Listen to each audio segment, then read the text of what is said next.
When the French established their colonial empire in Indochina, they really believed they were undertaking a noble task. They called it the mission civilisatrice, or the civilizing mission. In their minds, they were bringing progress, modern education, and the enlightened ideals of their own French Revolution, liberty, equality, and fraternity, to the people of Vietnam, Cambodia, and Laos. They built schools, hospitals, and roads, feeling convinced that they were lifting these societies out of backwardness and into the modern world. The French administrators thought that by teaching local people their language, history, and culture, they would create a class of loyal subjects who would help them govern the colonies efficiently and, well, gratefully. They saw education as a tool for control, a way to mold minds and ensure the longevity of their rule. However, this grand project contained a deep and fatal flaw. The very ideas the French taught in their classrooms became the seeds of their own undoing. Young Vietnamese, Cambodian, and Laos students sat in lecture halls learning about the French struggle for freedom against monarchy, the philosophical writings of Rousseau and Voltaire on human rights, and the democratic principles that formed the bedrock of the French Republic. They read about the importance of self-determination and the right of a people to govern themselves. These were powerful, intoxicating ideas, and they really resonated with the students who were living under the boot of foreign domination in their own homelands. The French were, in a sense, handing their subjects a manual on how to dismantle an empire. The contradiction was impossible to ignore. How could France celebrate liberty in Paris while denying it in Hanoi?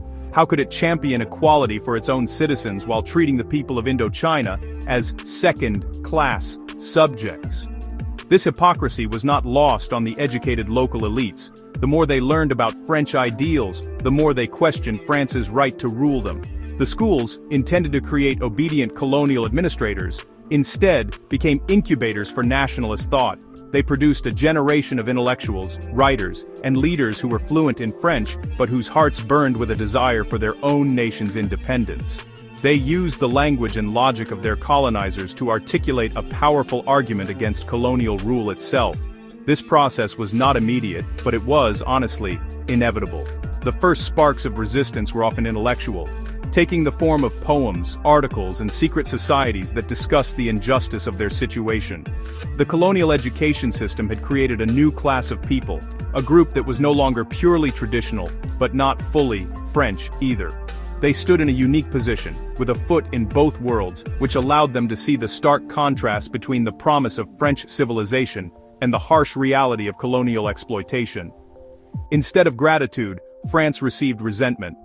Instead of loyalty, it fostered a burning desire for freedom. The classroom, designed to be a pillar of the empire, had unexpectedly become the training ground for the very revolutionaries who would one day bring it all crashing down. In Vietnam, the French colonial project was at its most ambitious, and its consequences were most profound. The French sought to remake Vietnamese society in their own image, establishing a comprehensive education system that prioritized French language and culture over traditional Confucian learning. For centuries, Vietnam's scholars and officials had been trained through a system of examinations based on Chinese classics and Confucian philosophy. The French systematically dismantled this, replacing it with a Western-style curriculum. They established institutions like the University of Hanoi, hoping to create a class of French-speaking Vietnamese who would serve the colonial administration as clerks, interpreters, and low-level officials. This was a deliberate strategy to break the influence of the old Mandarin class and create a new elite loyal to France. The new education system, however, opened a Pandora's box of Western political ideas. Vietnamese students were introduced to concepts that were completely foreign to their traditional worldview but, honestly, incredibly compelling. They learned about democracy, popular sovereignty, and the social contract. The idea that a government's legitimacy comes from the consent of the governed. These were revolutionary notions that directly challenged the legitimacy of French rule. The more these students absorbed the principles of Western political thought, the more they recognized the profound injustice of their own colonial status. They were being taught the value of freedom while being denied it in their everyday lives. This created an intense feeling of cognitive dissonance and fueled a deep-seated anger against the colonial regime. The French colonial government was keenly aware of this danger and tried to manage it by limiting access to higher education. They ensured that only a small, privileged fraction of the population could attend universities, hoping to create a small, manageable elite that would be too invested in the colonial system to challenge it. However, this strategy backfired. Those who were educated became even more resentful of the system's limitations. They saw that even with a French education, they were barred from the highest positions in government and business, which were always reserved for the French. They were treated as perpetual subordinates in their own country, paid less than their French counterparts for the same work, and subjected to daily humiliations that reminded them of their inferior status.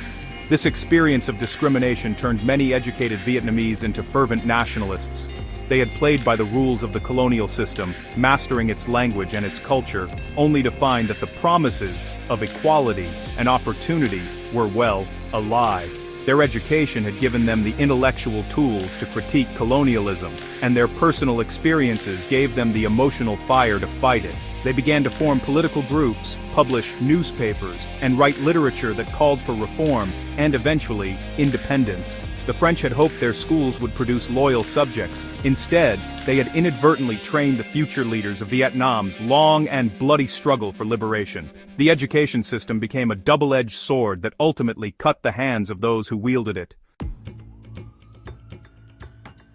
Among the first group of nationalist leaders to come out of this wild time were two really important people whose ideas would shape how Vietnam fought for freedom for many years. These were Phan Boi Chau and Phan Chau Trinh. Even though they had the same last name and the same big goal of a free Vietnam, their ways of doing things were totally different. They showed two different ideas about how to free their country. They weren't related by blood, but they were like brothers in their fight, and their talks and actions set the stage for everyone who came after them. Their different plans showed the big problem the early nationalist movement faced. Should they try to change things by working with the French and making reforms, or by fighting them and having a revolution? Phan Boi Chau was a revolutionary at heart. He came from a family of scholars and was very proud of Vietnam's traditions. He was really angry about the French taking over. He thought that trying to get independence peacefully was useless, and that only fighting could get the French out. His plan was to look for help from other countries. He went to Japan, which had just beaten Russia in the Russo-Japanese War in 1905. He saw Japan as an example of how an Asian country could become modern and stand up to European powers. He started the Duy Tan Hoi, or Reformation Society, and later, the Viet Nam Quang Phuc Hoi, or Vietnamese Restoration League. These groups wanted to get rid of French rule, often by using violence. He supported the idea of an alliance of Asian countries against Western control and inspired hundreds of young Vietnamese to go abroad for military training. On the other hand, Phan Chau Trinh believed in a path of peaceful protest and making Vietnam modern from the inside.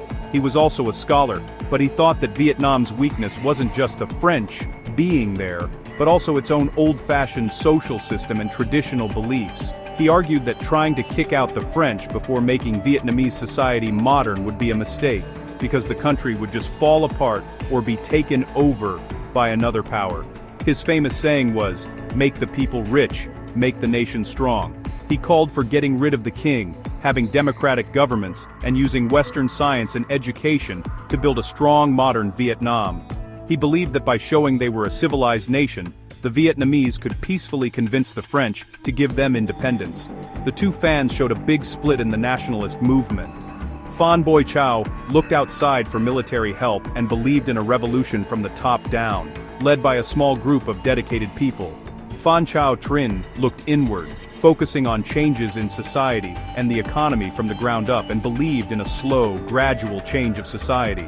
Both men faced harsh punishment from the French authorities. Phan Boi Chau was eventually caught and spent the rest of his life under house arrest, while Phan Chau Trinh was put in prison and later sent away to France. Even though their methods were different, both men were patriots who gave their lives to their country.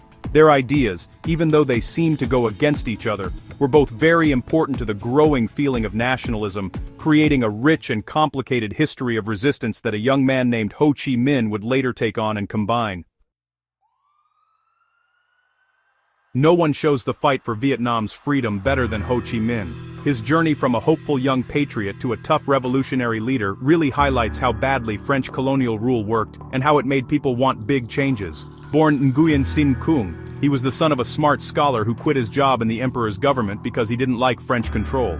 From a young age, Ho heard about important national figures like Phan Boi Chau and Phan Chau Trinh. He saw good points in both their ideas: the need to make things modern and the need to stand up to the colonial power. He wasn't sure which way was best, so he decided he needed to see the world for himself to truly understand the empire that ruled his home country.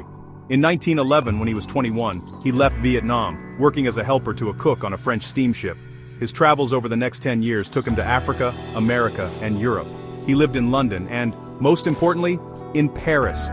It was right in the middle of the French Empire that his political ideas really started to form. He saw how French workers lived, noticed their struggles, and realized that not all French people were colonial rulers.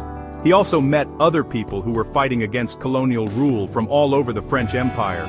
Around this time, he really liked the ideas from the American and French revolutions. He believed, maybe a little too simply at first, that Western countries might actually stick to their promises of letting people decide their own future, especially after World War I. The big change happened in 1919 during the Versailles Peace Conference. The countries that won the war, led by US President Woodrow Wilson, were redrawing the world's map and talking about letting nations choose their own path. Using the name Nguyen Ai Quoc, or Nguyen the Patriot, Ho Chi Minh and other Vietnamese nationalists wrote an 8-point request. It didn't ask for complete freedom. Instead, it humbly asked for basic rights for the Vietnamese people within the French colonial system.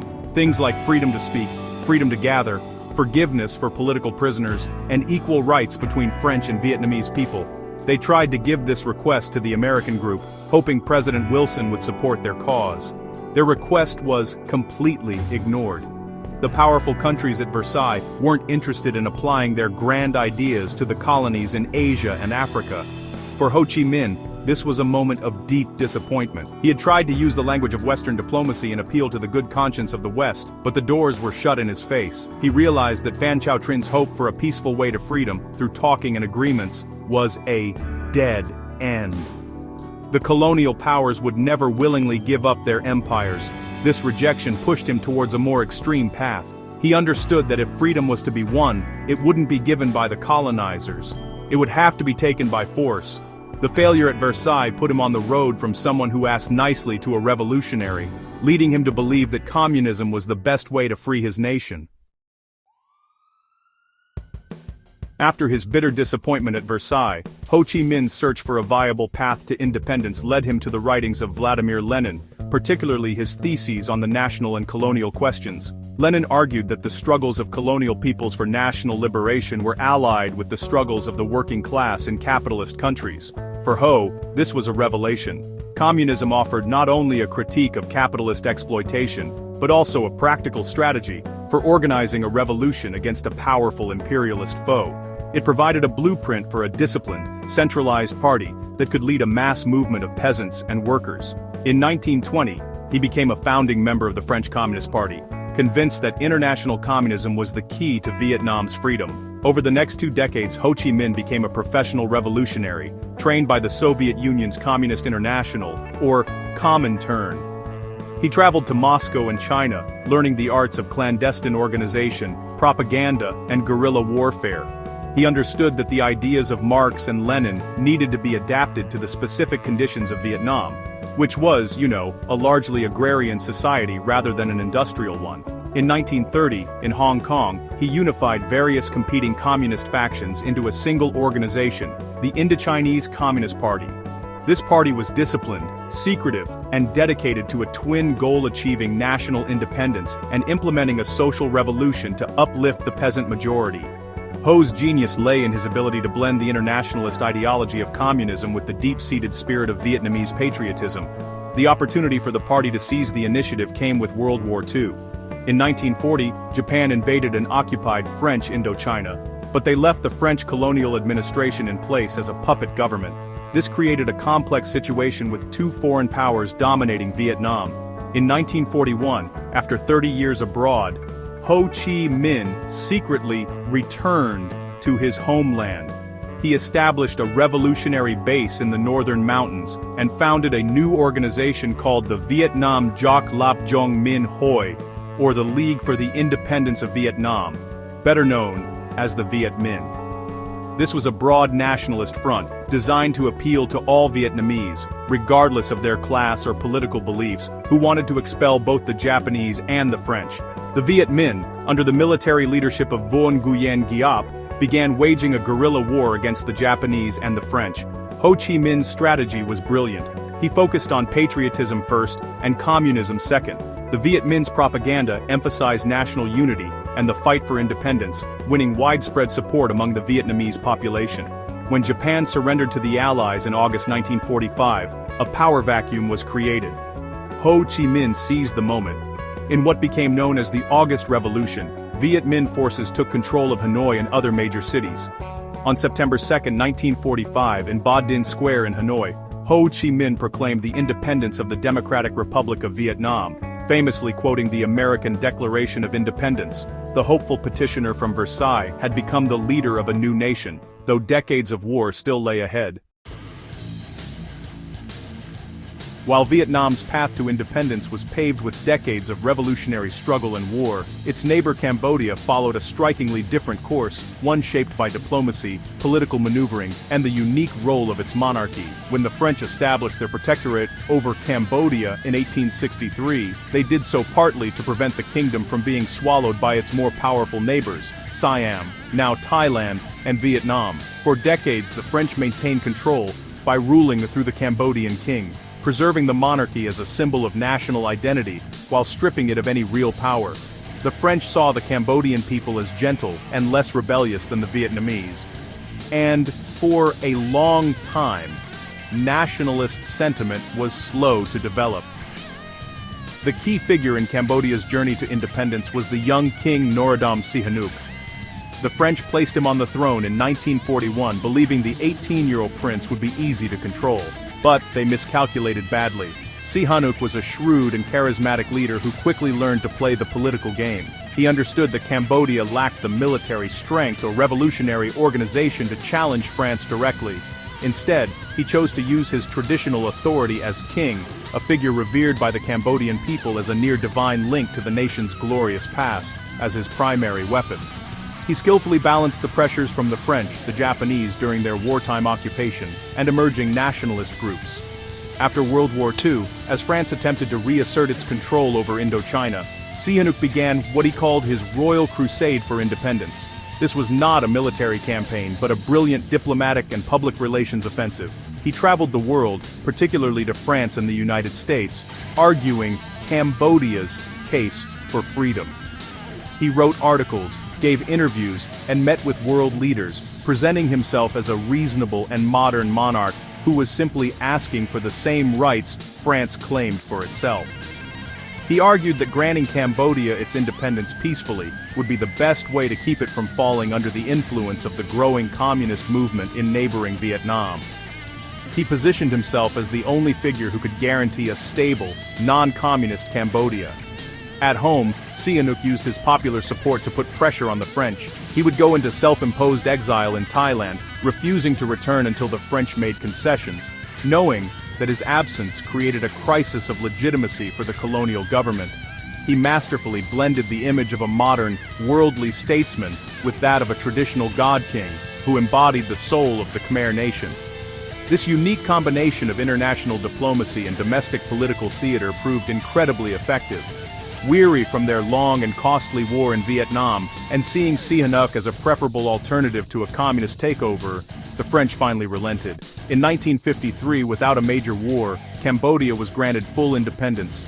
Sihanouk had won his nation's freedom not with guns but with words, wit, and the power of his royal legacy. Of the three territories of French Indochina, Laos was the last to develop a strong, unified nationalist movement. Known as the Land of a Million Elephants, Laos was a sparsely populated, mountainous kingdom, with a diverse mix of ethnic groups. It had historically been a collection of smaller principalities, often under the influence of its more powerful neighbors, Siam and Vietnam. The French pieced these territories together into a single administrative unit under their colonial rule. But a sense of a single Lao national identity was weak.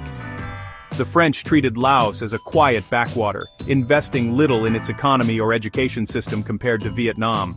Consequently, the intellectual ferment that sparked nationalism in Hanoi and Saigon was much slower to arrive in Vientiane and Luang Prabang. For much of the French colonial period, resistance was localized and sporadic, often led by tribal chieftains in the highlands or members of the royal family who resented French interference. There was no widespread organized movement for independence in the early 20th century, comparable to what was happening in Vietnam. The French system of indirect rule, which preserved the authority of the king of Luang Prabang and other local leaders, helped to dampen anti-colonial sentiment. Most of the population lived in rural villages, largely untouched by the colonial administration, with their lives governed by the rhythms of agriculture and Buddhism. The small educated elite that did exist was tiny and largely content to work within the French system. The catalyst for the awakening of Lao nationalism, as with the rest of Indochina, was World War II and the Japanese occupation. The Japanese, promoting their Asia for the Asiatics ideology, encouraged anti-French feelings and fostered a sense of Lao national identity. They pushed for the Lao language to be used in schools and government, replacing French. This period, though brief, planted the seeds of a modern political consciousness. For the first time, a significant number of Lao elites began to imagine a future without French rule. The experience of seeing one foreign power displace another demonstrated that the colonial order was not permanent and that independence was a real possibility. When Japan surrendered in 1945, the political situation in Laos became chaotic. A power vacuum emerged, and a genuine nationalist movement finally coalesced. A group of educated elites and members of the royal family, led by Prince Phetsarath, formed the Lao Isara, or Free Laos movement. They were determined to prevent the French from returning to power. In October 1945, the Lao Isara declared the independence of Laos and established a provisional government. This was a bold and unprecedented step for a country that had been so politically quiet for so long. The Quiet Kingdom had finally awakened, and though its path to stable independence would be long and complicated by the Cold War, the dream of a sovereign Lao nation had been born.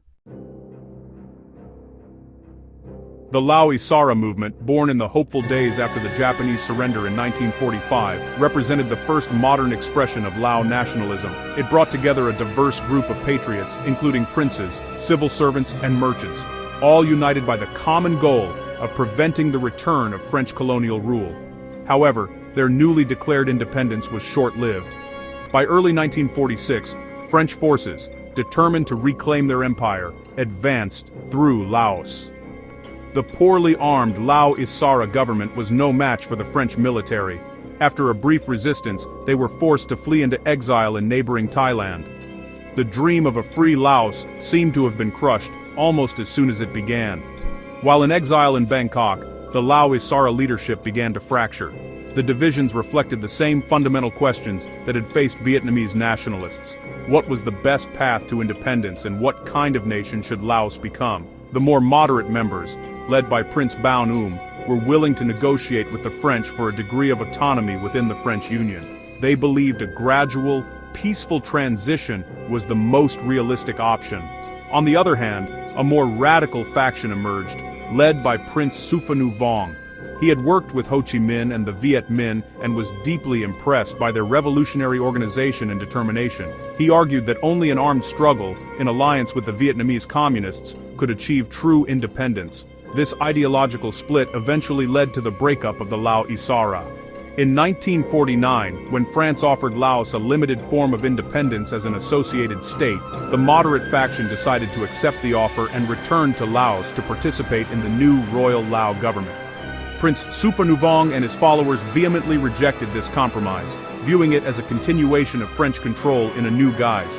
They broke away and, with the crucial support of the Viet Minh, formed a new resistance movement in the mountains of northeastern Laos. This new group was called the Pathet Lao, or Lao Nation. This marked the beginning of a deep and lasting division in Lao politics that would define the country's history for the next 3 decades. The Pathet Lao became the revolutionary arm of the Lao nationalist struggle, just as the Viet Minh was in Vietnam.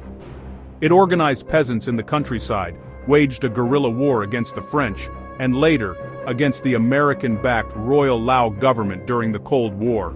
The movement combined nationalist appeals with communist ideology, promising land reform and social justice to the rural poor. The division between the US-supported royal government in Vientiane and the North Vietnam-supported Pathet Lao in the countryside turned Laos into a key battleground of the Cold War. The country was tragically torn apart by a civil war that was fueled by these internal divisions, which had their roots in the very first debates among the exiled Lao Isara leaders about how best to free their nation. The story of how French colonialism sparked nationalism in Indochina is one of profound historical irony.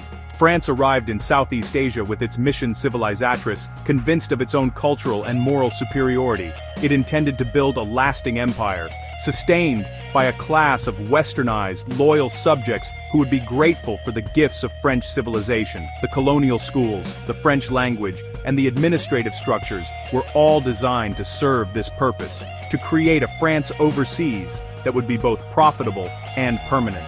The French believed they were bringing light to a dark corner of the world, but in doing so, they inadvertently lit a fire that would eventually consume their own empire.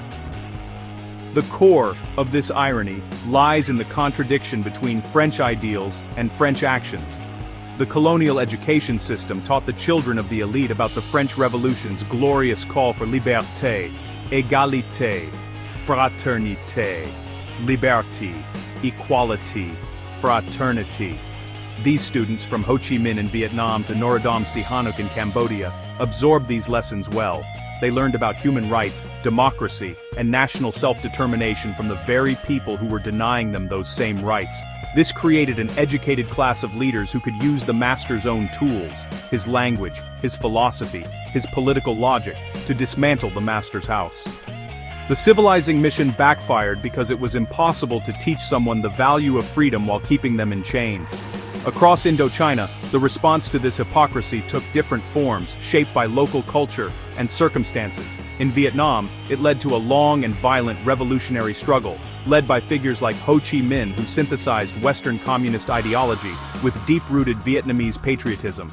In Cambodia, it produced a shrewd monarch, Norodom Sihanouk, who used diplomacy and his traditional authority to cleverly negotiate his country's freedom. In Laos, a quieter and more fragmented society, it led to a delayed but equally determined nationalist awakening, which tragically split into rival factions fueled by the Cold War. In each case, however, the driving force was the same, a desire for national dignity and the right to shape their own destiny. Ultimately, the French colonial empire in Indochina could not survive the contradictions upon which it was built. By trying to remake Asian societies in its own image, France gave them the very intellectual and political weapons they needed to resist. The legacy of this struggle is complex and enduring, but its central lesson is clear.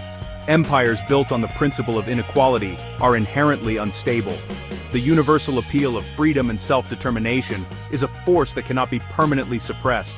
The young men and women who sat in French colonial classrooms, reading about the heroes of 1789, learned their lessons all too well. They simply decided to apply them to their own nations, becoming the heroes of their own revolutions, and proving that the spirit of independence, once awakened, is impossible to extinguish.